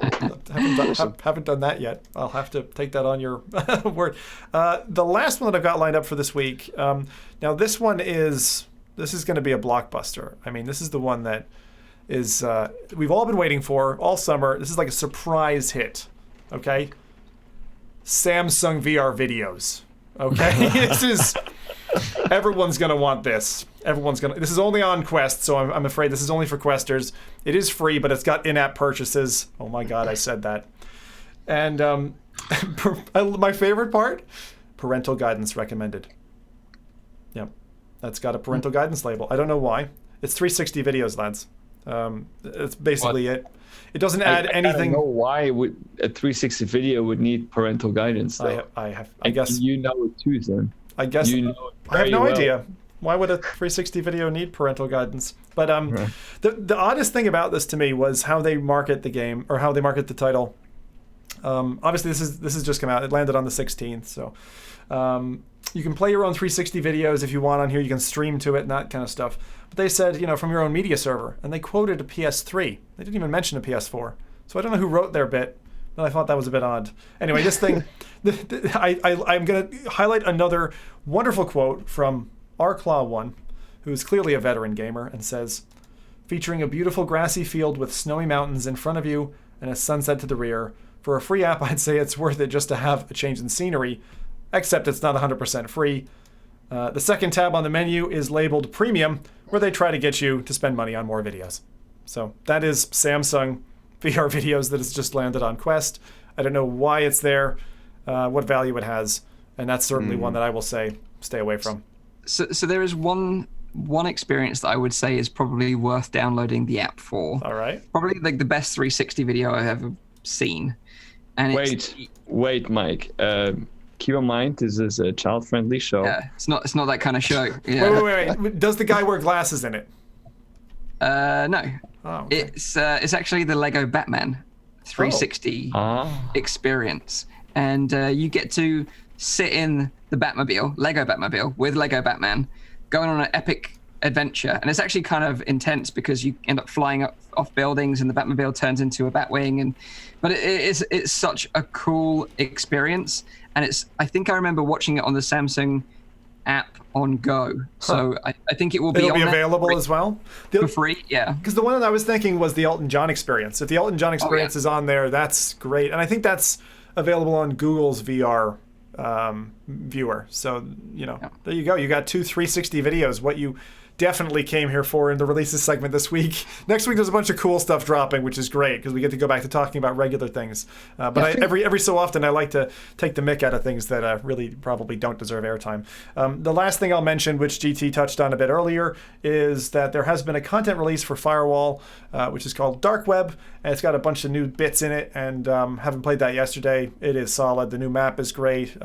Heck, you can hang a pizza off your gun if you really feel up for it. There's new trinkets. I don't personally use a trinket, but some of the new changes to the game, including like an instant smoke, so you can actually on impact blow off a smoke grenade, the motion detector that you mentioned, GT.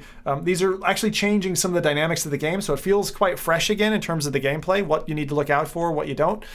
So if you are one of us with the aim controller, then hop on back in. And I would say it was thankfully stable. Last couple of weeks we had a little bit of issues in terms of networking and getting players into a match, but lately it's been pretty damn good. So. Dude, you got to attach the tea bag. Yeah, I was tempted. It's there. You got that, yeah. The only criticism I had with Firewall was the waiting times. I take it that's still the same as it's in. No, it like came way down. So after the last content release, I'm trying to remember the name of it now. GT might know. Do you know what the last one? This was Dark Web. What was the last one? Nightwall. Nightfall. Nightfall. Nightfall, That's it. So Yeah. Nightfall, when that dropped for about 3 weeks, it was almost impossible to complete. Like you were queuing for matches, and then you got a match and it would break. It was horrible. After that, for the last 3-4 months, it's been really solid. And about a week ago, it had some tremors again, but it's been solid again. So matches for me take a couple of minutes to get together, and normally you're straight in. The only thing that game really needs, apart from dedicated servers, which obviously I don't know if they're going to do that, but is rounds. That would be awesome, because a lot of people used to call it a lobby simulator, taking the mick out of it, because if you don't get into a game, you boot it out, and then where are you? Back in the lobby. And it's things like that. But as Zim was saying, it's been a brilliant update, and definitely check it out. Yeah, if you're into shooters, that's one definitely not to miss. So this is where we all have to say thank you to Uncle Frank. Absolutely. Thank you, Uncle Frank. And that's it for us for releases this week, Mike. Cool. So let's get into the juicy topic this week, and that is our thoughts on the big one, No Man's Sky. Also, let us know your thoughts in the chat, by the way. We'd love to know what you guys think if you've been playing it this week on PC or PSVR. So I'm just going to do a quick roundtable question before we get into it. Cool. So there was obviously so much hype about this update, this VR update dropping and the Beyond update. So I'll just go around all of you and just ask the simple question, did this game live up to the hype for you?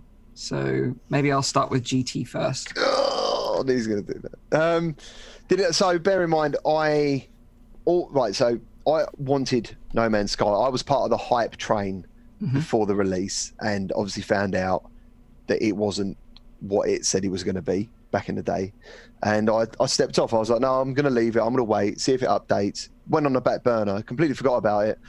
And then I heard about the VR update, and I saw the game was £8 in CEX. So I was like, dude, no brainer. Might as well pick it up. And I went up stupidly. I live streamed my first hour of No Man's Sky. I didn't pre-check it. And when you start the game, I think you're dying. You're in the middle of nowhere. You don't know what's going on.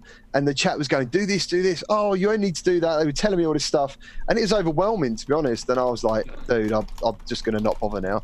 And then, luckily, usually the chat can be quite tough when you're trying to live stream a game. But in this particular game, it's like having a help guide while I'm playing it. Because, because I can hear the chat in my headsets. They're helping me all the time. And I've only played the PlayStation version, by the way. And, apart from the blur and people going on about crashes, they've updated this game so many times already because it's the hot topic. I love it. Yeah, I really love it. And I can't actually I don't think I'll be able to put the time into it because of what I do. Yeah, of course. But if I didn't do this, I'd be in there for days. I think I'd be in there for days. But it's so funny that you mentioned live streaming your first hours without knowing anything about it, because that's exactly what I did. But you have 700 people watching you. Well, this is the thing, but that's even worse when you don't know what you're doing. Yeah, that's what I'm saying. Because the problem was, so I was I just want to go in blind. I don't want to watch any Let's Plays. I don't want to see any guides. I'm just going to go in blind, go straight into it and see what happens. And like you say, you're dropped on a planet on your own, completely isolated, and you're dying straight away. and the game's telling you you're dying and you need to find this, and this, and this, and you need to do this, and this. And the menu system and everything, if you're not new to that kind of game, like Subnautica or, resource management, like Minecraft, you are kind of screwed. So, thankfully, Zim joined, fairly early on, and the chat, like you said, were clearly all pros. They'd all played the game before. Yeah. Bless them, and thank you for your patience, because it must have been. It's like watching a game show. Do you know when you know the answer and they don't know the answer, and you're just so frustrated, you're screaming at the screen? It must have been like that for them. So I apologize for those that were watching the live stream, but I thank you as well for all your support. But eventually, me and Zim talking it out, reading the chat suggestions, I did kind of get into the gameplay loop of, okay, I need to fetch this, I need to find this, I need to build this, I need to combine this, and then fix this. And then I think once you've repaired your ship and you've got off the first planet, I think that's the biggest hurdle completed. The learning curve up to that point is vertical. By the way, I think apparently that's now been made simpler. Right. than originally. Like when the game first came out, apparently it was like Solace Project Hard sort of thing to get anywhere. So yeah. Yeah. A lot of So it's people kind of don't. interesting. A lot of people don't know about the Solus Project actually. So Solus Project is like Subnautica on land, where instead of Reapers and Reaper Leviathans and stuff, you're dealing with tornadoes. But survival, it's a solid game. And actually, to be honest, comparing to No Man's Sky, and not to get too far away from Mike's big question, because I know he's trying to go around the table here, but it really did feel like the Solus Project had a baby with Subnautica and Minecraft or something like that. Like those three got together, because it really does have the distinct kind of survival elements. But I'll tell you what it does really well, better than the other titles, any of those, is the tutorial. The beginning tutorial of like forcing you to go through those steps was I think really smart and well crafted. It didn't feel arduous. It teaches you all what you need to know, which is a pretty complicated system. And then once you've got that and you've got that down, it's easy to start a game on a different difficulty and progress and get off the planet, as Mike said. But like you, it's kind of like juggling and getting to that third beanbag, which is always like the difficult part when you're learning. And then once you've got that, you've kind of got your wings, Solace Project definitely gave me that alone feeling as well. I felt isolated playing that game, and that's quite an amazing feeling to be. They do wind in that game really well, like this storm. The stormy feel of like I'm Dorothy, and here comes the storm. Yeah. So would you say it lived up to the hype then, Zim, for you? Oh, for me, so GT was definitely yes, right? You said yes. Yeah.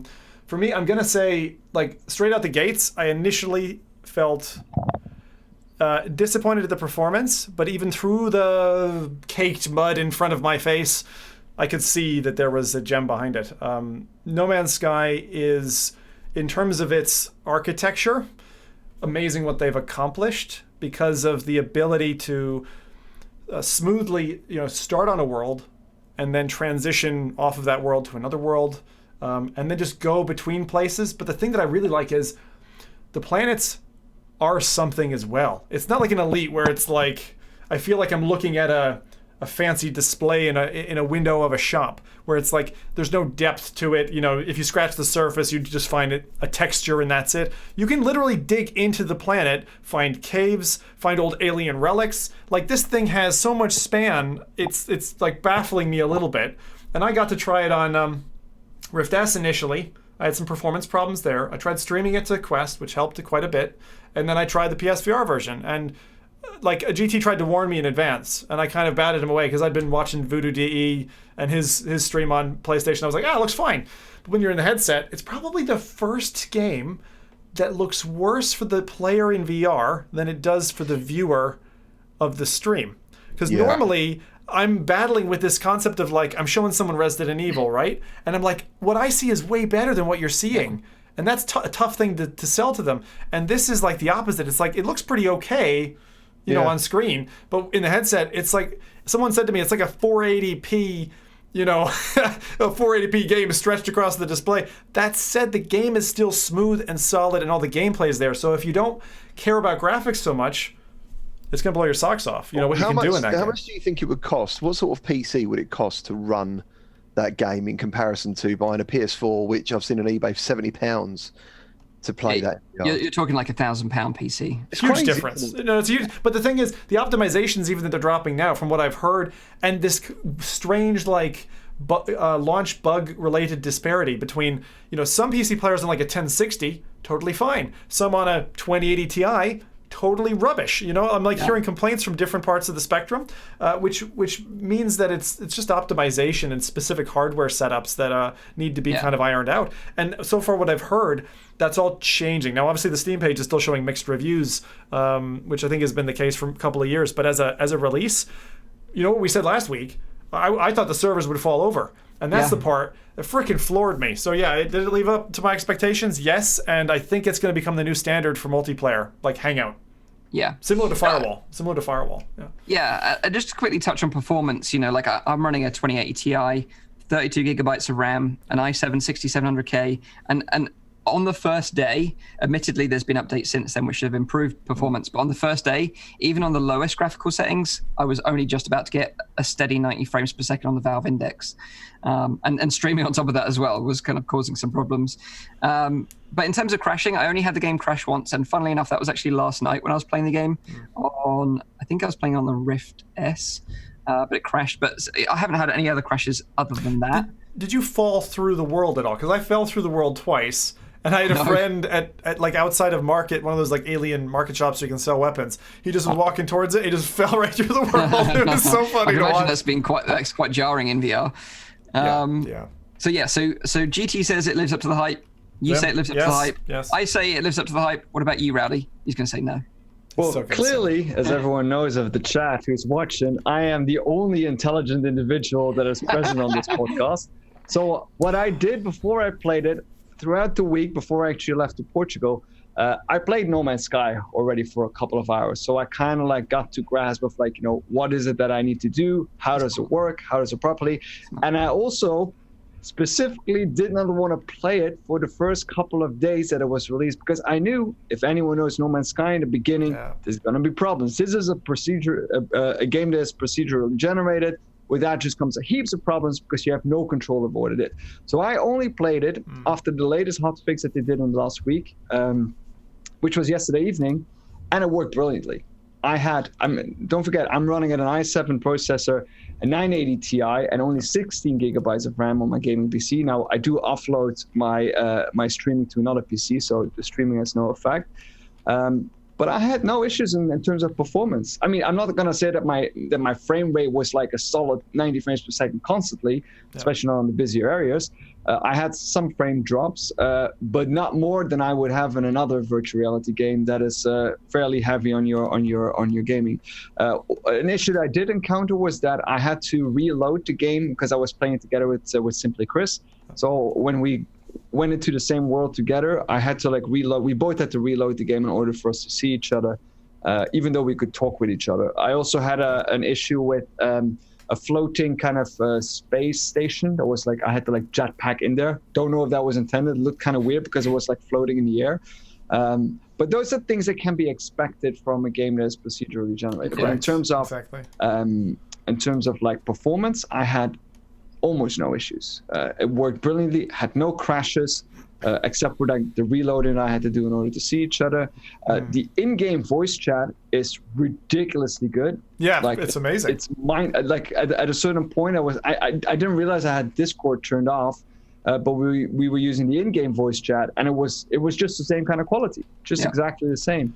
So that is also a major plus. And the loading time, right? I don't know if you noticed this, but like when you join someone else's world, you're in there like immediately. Instantly. Like they must preload you or something, because like straight away you're recognized by the person. Like when I joined Mike, I was taken aback and I was like, how does he know I'm in already? And then you're got that star field coming at you. Mm-hmm. I also found like the graphical fidelity. I played it in the Oculus Rift S. It was like the first time I jumped in, it was gorgeous, because I mean Chris had this like special Earth-like planet that would look all like very nicely that he had generated specifically for VR.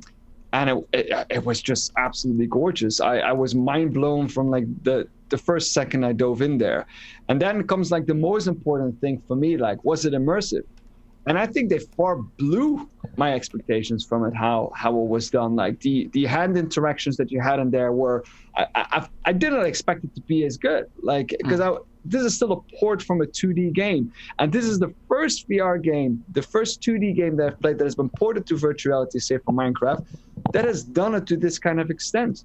From like the taking the gun out of your backpack, the opening of the cockpit in order to get out, all those kind of like small little details that really push the immersiveness to like the next level. They've taken that into account, and I applaud them for doing something like that, because that's an amazing task to do. Yeah. So did it meet my expectations? It far blew them. Outblew them. I think you made a really good point there in terms of like a traditional game that's then been ported to VR. I think it's the best game that we've ever seen that's done that so well. Like, when you compare it to Skyrim or Fallout, you think this is in another league, because like you say, they've really gone to town with like implementing VR mechanics that were never there, of course, with a traditional game. And they It could have promised been us an no VR game in the compromise. first place. Yeah. They actually promised us no compromises when they said it. And I was like, Yeah, but right. I was like, yeah, right. I don't believe exactly. That was my thought as well. Yeah, no compromise. Like you guys have never developed a VR game. You don't know what we expect from a VR game. Yeah. So when they said no compromise, but they fully delivered on the promise. Who did they work with is what I'm wondering, because they seem to have taken on board a lot of the lessons that have been learned. So either they've been listening those years to other development teams, but like you said, Rowdy, I was really impressed with their ability to VRify the control scheme. Yeah, And they clearly listen to this podcast. not only because that- I mentioned specifically the cockpit. I don't want to be just like, bloop, I'll be in, bloop, I'll be out. And of course, you get in, you get out, but you need to do a physical action to do it. And that's perfect. They must have had someone to say it. I'm like, yeah, you need to do that because that increases immersiveness. That's what I was saying. It feels like they had Brilliant. consultants who helped them with the VR aspect, because they got so much right. And the thing that really surprised me, again, going across the different equipments, like PSVR version is really solid. They've got the Skyrim movement, so you can do smooth motion forward and turning and jumping into your ship. It's almost just immediate parity to PC. The only difference is the visual downgrade, which is a stark downgrade. But the beautiful part about it, and the reason that I choose to go to PlayStation for certain titles, is performance. Like, I prefer, and I was getting like pretty poor performance to the point of 4 to 20 frames a second. It's just inconsistent performance even was a bad thing for me on PC on day one. And being able to go to PlayStation and just be like, "Feck, this is just running butter silk smooth. I'll take the blur." I had more fun. There was one more thing that I hadn't mentioned yet, and what I was kind of expecting to be in the full game as well. That was probably my latest point, was the full inverse kinematics. If you play with a different player in virtual reality, the hand movements, they are there, but the direction that the player is facing is fixed. So you need to use the smooth turning in order to get the right position from the player. So if the player turns around, the other player turns around, you don't see that turn. You do see the hands going that, but you don't see the. But I am expecting that to be fixed still in a future. Do you mean because they seem to have an over reliance on your direction facing the menus, for instance, at the moment? Yeah. Also the cockpits, or I'm guessing that is the reason that they've done it like that, but. I'm still hoping that that is or at least a button that you can immediately center it, since now you need to go into the menu, I believe, and then center the view so that it's back towards where you are looking. But if they could implement a button, or even better, just full inverse kinematics. That's PSVR. Don't you can find do that? Yeah. Don't you find that from the Quest? I keep wanting to just hold the home button, and it knows where I am whenever I play something. But I'm really glad you brought out the Move controllers, dude. It smashes it. I've seen on Reddit a lot of people on PSVR are struggling to get the VR mode started. So you need to make sure your headset is turned on before you start the game, so it recognizes it's connected, and then it goes into VR mode. And also you can have your DualShock connected. I haven't tried this at the same time to fly the ship. Ooh, that's interesting. So I that's thought a really nice tip. Yeah, that's what someone told me. So I'm sorry. Go ahead, Mike. I was going to say, because someone mentioned Quest, and you've been playing this on the Quest, and obviously, like we know from the Quest community, they want to play everything on Quest. Bless their little hearts. Of course, it's not going to be natively supported on Quest, I think, ever. But you can stream it. I don't think that. Look at Red Matter. Red Matter did it. You take your PSVR version and bring it over. Do you think because of the procedural side? Procedurally generated worlds needs a lot of horsepower. I think that's the problem why we're getting so much performance issues on PC. But I don't know, I don't think so, but you can play this right now on Quest if you stream it from your PC, right? And you've got experience doing that, so I think it'd be interesting to know what that was like. Yeah, I think the thing I learned, which thankfully, No Man's Sky, thank you, you helped me with my stream, because I was having an issue that I didn't know about before. I would have an issue where the game capture from Quest to people watching was running a little bit latent at times, and I didn't know what was happening. It was because of an auto dropout from 5 gigahertz to 2.4 gigahertz in terms of the streaming bandwidth, and it was causing basically backup and delay. So what I've done, thanks to M&S for giving me the idea, disabling the 2.4 gigahertz spectrum on my Wi-Fi router has helped me force that aside. But when that's enabled, the game is just like when I played Vertigo 2.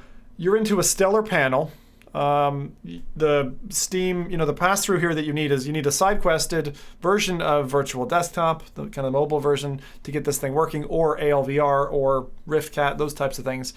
And it was really not a huge amount of difference from my Rift S, except for the fact that I was free. And I went from my room downstairs, other side of the house, and just played there. And I played with an old friend named Rubik and two of his friends, and the only thing that wasn't working, probably because I was away from my mic and it was tethered, the mic pass-through in my configuration wasn't working, but I think you can get it working through Virtual Desktop, no problem. Whether or not that'll happily feed the game or not, I don't know at this time. I've not tested it. But I was totally happy with it, and being able to sit in the middle of like my living room floor and just move my hands around, I even just sat down at times and kind of recentered, everything was working perfectly. So is Quest streaming possible in No Man's Sky, and is it comfortable? It is at the moment. You still need a PC with the horsepower and with the more recent patches.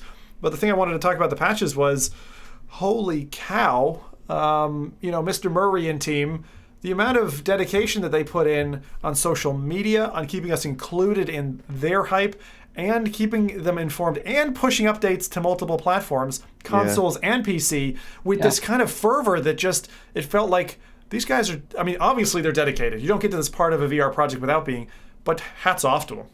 Yeah, to the community. They've had a lot of practice in that field since the original launch. Yeah, they have. They got beaten into it. For sure. So obviously Nathan's not here today, but I took some of the summary from his video because he had some interesting points to make about the game as well. But he played it very early as well, huh? He did. But he did sort of mention about motion sickness.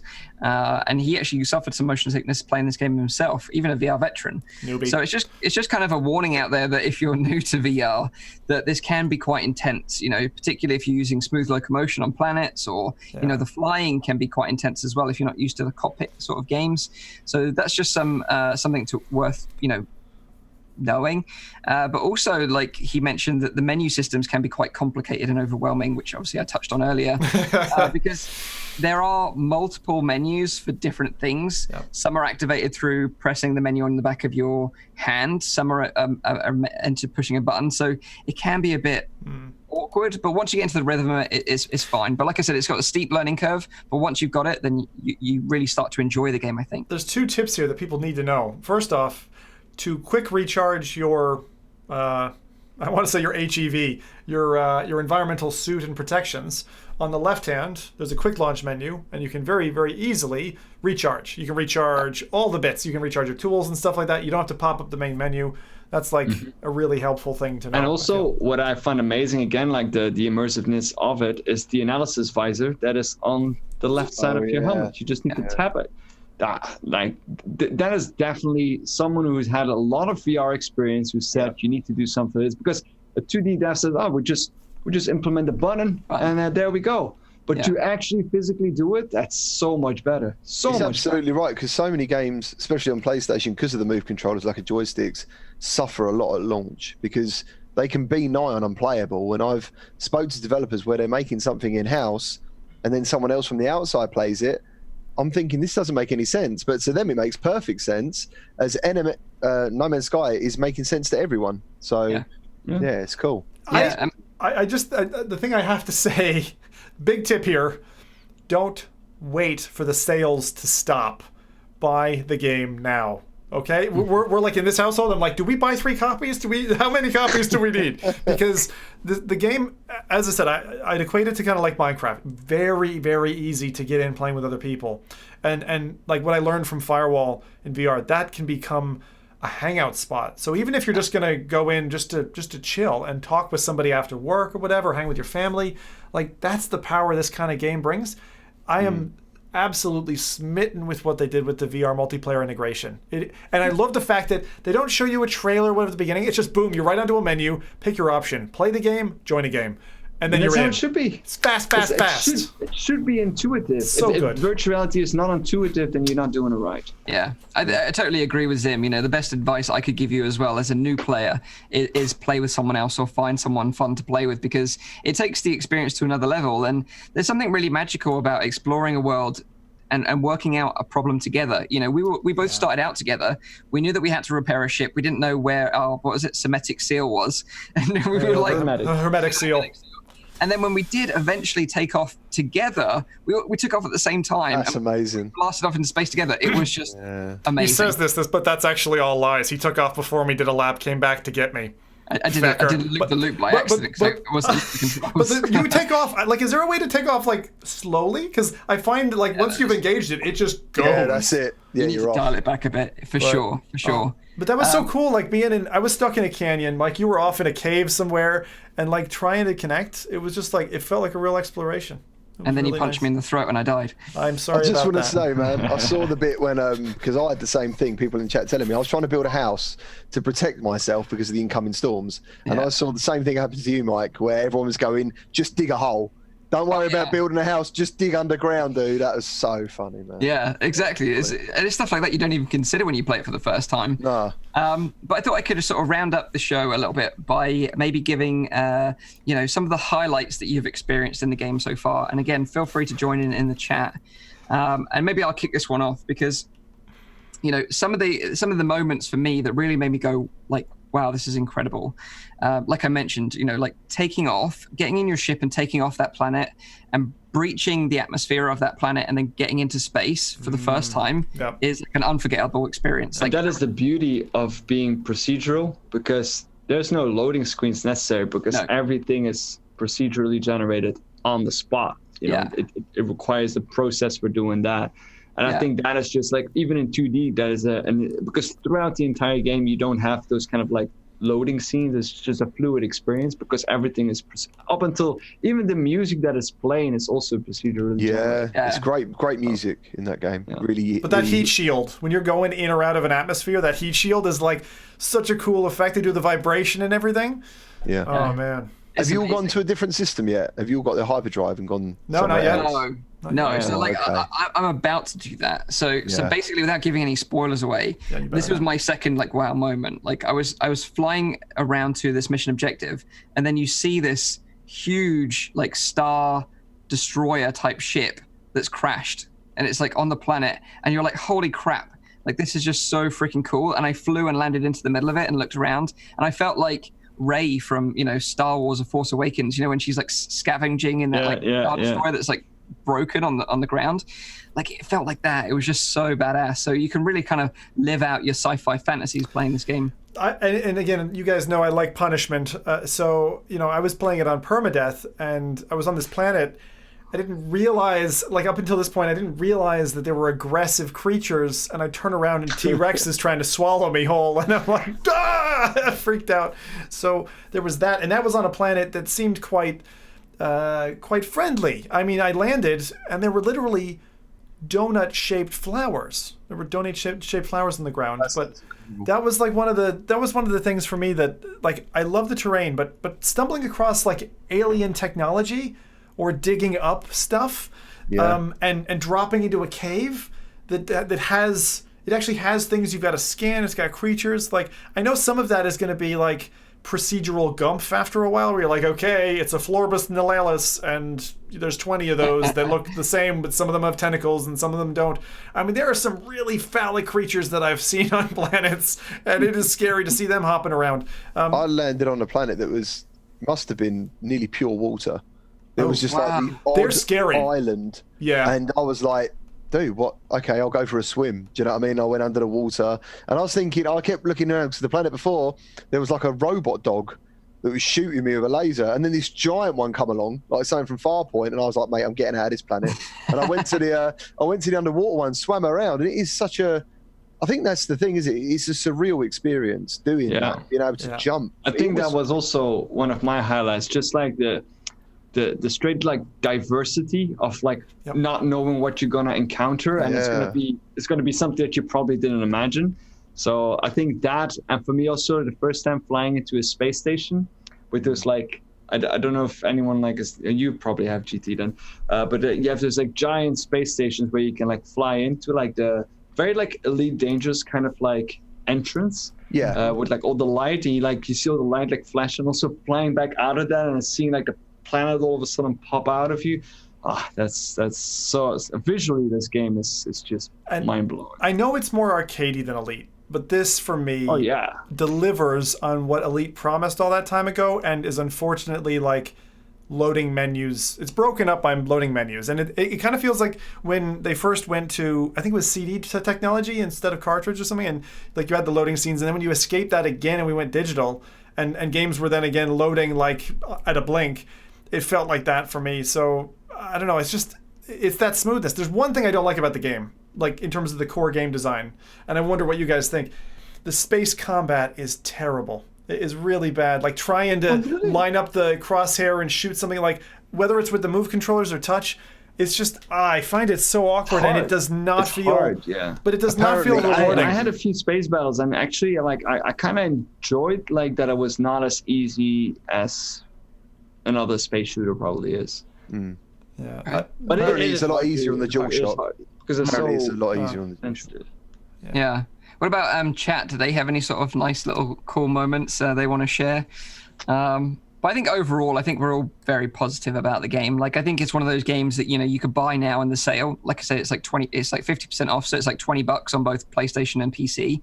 And it's one of those games that if you enjoy this type of game, like collecting resources, upgrading and the kind of learning and, crafting things, then you could play this for months. It could be your go-to VR game for months on end. Sorry. Yeah. I was just going to say, it's kind of going to be one of those ones that I just dip in and out of, like, over the next few months. It just reminds me of the game that I originally wanted when they originally spoke about it. That's what it feels like now. It's awesome. It is awesome. I'm just so glad I stayed away. Like, I'm really glad to come to this as a virgin to this title, because it's like, I can forgive Murray's team and all that. It's just like, whatever happened before, it's fine. It's water under the bridge. You gave us this beautiful present. And I know, like, people have, I think they even bought him, I think Reddit, if I'm not mistaken, bought him a giant billboard sign saying, thank you, Hello Games, right around where their office is. That's cool. Love that. Yeah. In the chat, they're saying a very interesting comment, which I also kind of agree with. Was a little bit of criticism is coming from a Bullet Ape. He's saying that No Man's Sky has a little bit of the Star Wars planet disease. If it's a snow planet, it's all snow. It's a forest planet, all forest. If it's a desert planet, you got it, all desert. And it starts to buck you after a while. He played it already for more than 120 hours. Which is true. I mean, all the planets that I've encountered so far, they all have pretty much like one ecosystem. Correct. Yeah. Meatball Saucy said that he found learning an alien language. He found it to be very cool. He was being able to watch the gibberish turn into sentences. That was pretty epic. Did you guys find? I'm curious. Did you guys find a problem with naming the planets and stuff? Because I found it broke my experience. Where if you tried to name in VR, the game would hang. No, Planet GT is there, man. You were able to? Yeah, and GTville. Visit that. Two separate planets then, huh? Nice. So let's sort of wrap up the show then. It's been a fun week. We've talked about loads of cool stuff, like Nate Mitchell leaving Oculus, Space Pirate Arena, amazing looking game coming to Quest, and of course No Man's Sky. Just quickly to remind you that this is a weekly VR, AR, and MR talk show, live streamed every Saturday on YouTube, Facebook, and on Twitch. Catch the show live in VR with other people in big screen TV, and the show goes live at 7 p.m. in Europe, 6 p.m. in the UK, 12 midday in Central US. You can also check out the audio version, which is on iTunes, SoundCloud, Anchor, and Spotify. And maybe we can just take a couple of questions before we say goodbye, if anyone's got any questions or anything. There's a good one from Nels. Nels says, is it cross-play PC and PSVR? No, unfortunately, for now. I hope they work on that. Although if I had to take my pick, give it to the people on Quest or do crossplay, I'd say give it crossplay. I think that's a really important point, because if you've got a friend who's on PlayStation, you'd really like to be able to play with them. Is it possible? I don't know. Vivian had said, see you all at OC6, eh? I think that's yes. That's a yes as well. Yes. Thank you to GT for joining us this week. This has been a fun podcast. This is the first time here, and I'm going to say not the last. Yeah, absolutely. Man. Yeah, it's nice to have, especially when, you're so dedicated to PSVR, and I know you use other headsets as well, but predominantly PSVR. It's really interesting to get insights from someone that uses that system so much. So, yeah. No worries, man. I got a lot of love for it. It was the system that got me into VR. So, I think of it fondly, do you know what I mean? And Resident Evil 7, like... Man, that game. I know. I need to ask GT this question on behalf of, PSVR players. What are the hidden gems on there? Like, if you had to pick a couple, right, just to mention, what are things that people are missing? All right, straight away. I don't know if they've missed it or not, but I would definitely say The Persistence.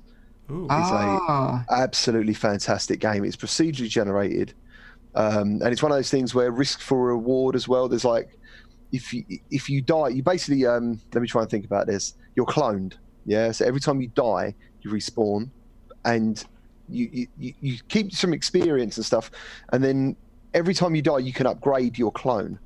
On the ship is a load of clones that are basically messed up. They're like mutants. And there's all different types. There's a massive guy. There's one who walks along just smashing his stick slowly. You can hear him coming from miles away, and he's coming after you. And as I said, every time you start a level, if you die and you go in the same level, it's completely different. Huh. And it's almost got a Dead Space feel to it. Nice. And I love Dead Space. That was one of my. Obviously, they ruined it towards the end, but it was a fantastic series when it was. And yeah, The Persistence for me is one of the games that I would definitely say check out. Like, definitely check that one out for sure. Awesome. Yeah, it's an awesome tip. I think I've got it installed on my PS4, but I just never played it. Oh, it's so good. Yeah. It's really good. Yeah, I love Dead Space as well. So now you've got me hyped for that game. Yeah, man. Thank you for the tip. That's it's always I always like to hear recommendations from people, because people always, we get to experience things, but going through the PlayStation Store, every week looking for releases and stuff, sometimes I see stuff down there that's like just really odd. Like there's that Square Enix one, that crossover that's like a free demo. I think it finally came to Europe as well. I'll maybe mention it on next week's one just to remind people of it. But keep trawling, keep looking at those games, because there's a lot of good stuff out there. For sure. Thanks again for everyone that's joined us live in the chat, in VR through big screen TV, or are listening to it after the fact by the audio version. Me and GT are going to be at Gamescom this week, so hopefully we'll have some cool stuff to share with you next week on the show. Have a great week in VR. Enjoy exploring the galaxy if you're playing No Man's Sky, and we'll see you next week as always. So until then, take care and bye-bye for now. Bye-bye. Bye.